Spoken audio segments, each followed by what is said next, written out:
we dig them. But when men continue to oppress us after they have become conscious of what they are doing, then they are part of the enemy. We will fight against our oppressors, regardless of their class, race, or sex. We are part of the solution, and we will ally with everyone who wants to overthrow this rotten system. Power to the people.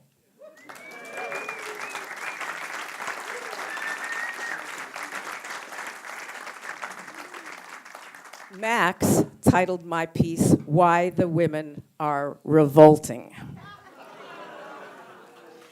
Well, I couldn't laugh at that for about 30 years, but I now believe I can, and I'm glad that you did.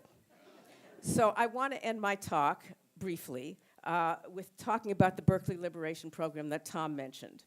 During People's Park, Berkeley was under martial law.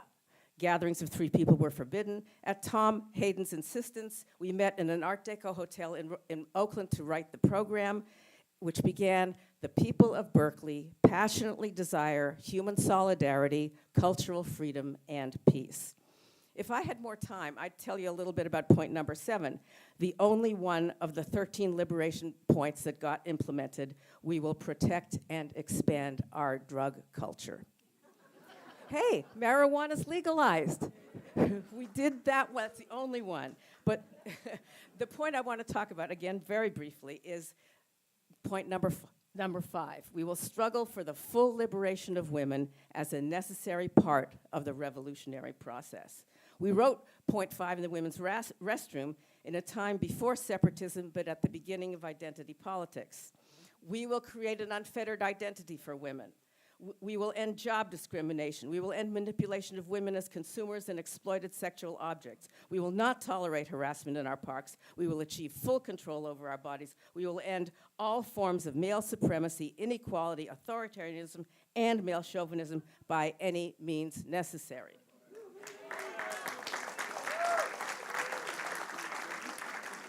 You may notice there was no mention of rape. It was 50 years before the Me Too movement. But we did achieve, I believe, liberation for women in People's Park, yes, even if only partially and temporarily. We were part of the leadership. We built the park, we dug the earth, we ran from the cops, we learned and taught revolutionary first aid, we developed self-reliance and the skills of self-defense, and we took great pride in protest. As you can see in this panel, everyone has their own 60s, this was mine. 100 years from now or 50 years from now, because of books like Tom's and Steve's, the imagination and the resistance that created People's Park will endure, I am sure, and thrive. I'll say it again, say it with me, power to the people.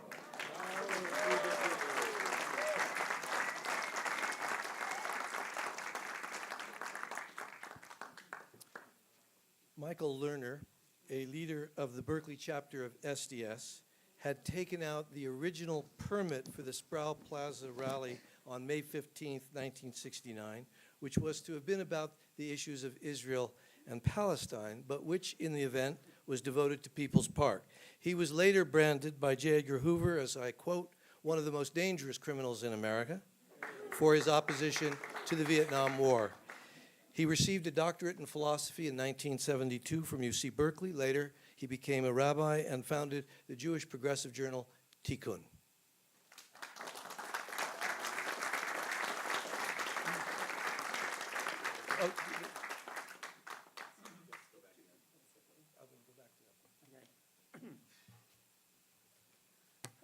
Hi. Hello, everyone. 5 minutes, 4 points. First of all, these are about things that I thought I learned from People's Park. Nonviolence is better than violence. It was a mistake to allow people to throw stuff at the police who were surrounding that park. It changed the event into one that made it easier for the powers that be to claim that they had legitimacy rather than us. Number 2, that it's very important to create a vision and a reality of the world we want. That's what was so exciting about the park, was that it was, in fact, an embodiment of the kind of world we wanted to live in. Number 3, private property is a hoax. One of the great things that happened in the park was the publication of a of a leaflet that said, "Who owns the park?" or "Who," and the basic point that it made is this: that how did that become private property? White folks came to this country. They murdered Native Americans. Then they wrote up papers and divided up the land and sold those papers. And that gave people the right, allegedly, to claim, hey, this is ours, this is our private property, et cetera. Private property is something that is destructive to the humanity of people, and the world should be shared. I got this message, by the way, not only from People's Park, but from the Torah, in which God at a certain point says to the people of Israel, after saying that you should redistribute the land every 50 years, the Jubilee, says, and by the way, you don't own the land. The whole earth belongs to me. You're only sojourners here. We are all sojourners on this planet. So it's important to get that, really get it. The last thing I want to say about that, of what I learned, was have a vision of the world that you want and principles about it. We at Tikkun and our interfaith organization, the Network of Spiritual Progressives, say that the real goal that would unite all the different movements, if people were to talk about it, would be our fight for a new bottom line, a new basis to understand how do we decide what is rational, what is productive, what is efficient. That new bottom line, we say the old bottom line says efficiency, productivity, that should be judged. You should be judged by the degree to which you maximize money and power. And what we say is no, that really what should count as a new bottom line that actually is intrinsically in all the social change movements is this.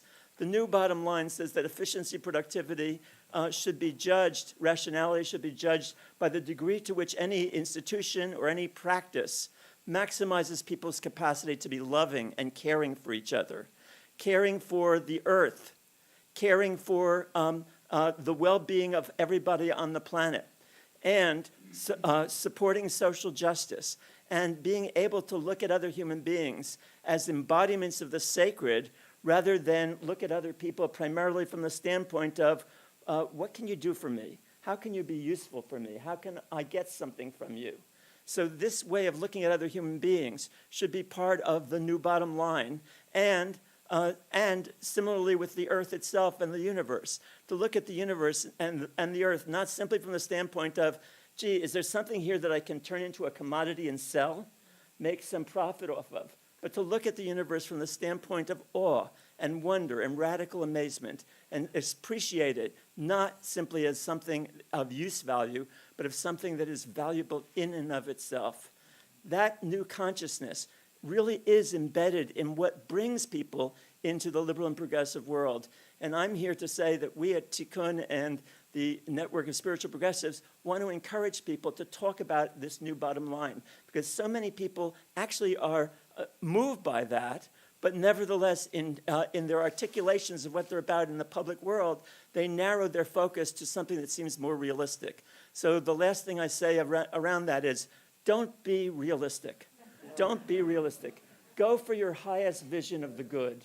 Let that be the center of, and talk publicly about what actually, privately, does bring us into social change movement, namely that kind of loving and caring, both for others and for the earth itself. So God bless all the people here who struggled for People's Park, who struggled from so many other struggles, and let's keep it up. Thank you so much.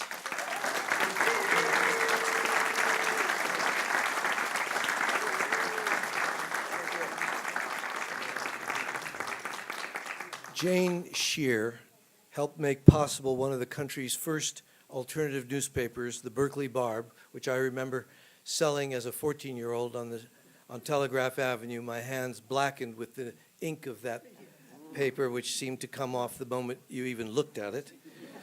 She published it with her then husband, Max Shear, the late Max Shear, and she too helped build the park and still lives in Berkeley.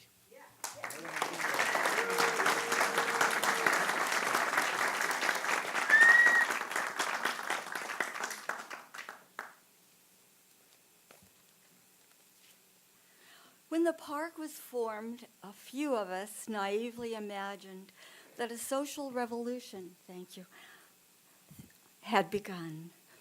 Oh, which reminds me of William Wordsworth's lines on the French Revolution. Bliss was it in that dawn to be alive, and to be young was very heaven. Those are my feelings.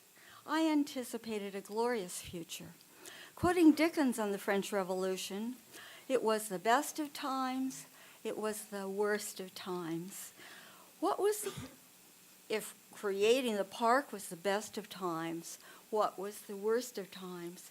Was it when a helicopter swooped down, spraying tear gas on the somewhat sacred ground where the free speech movement and Slate were born?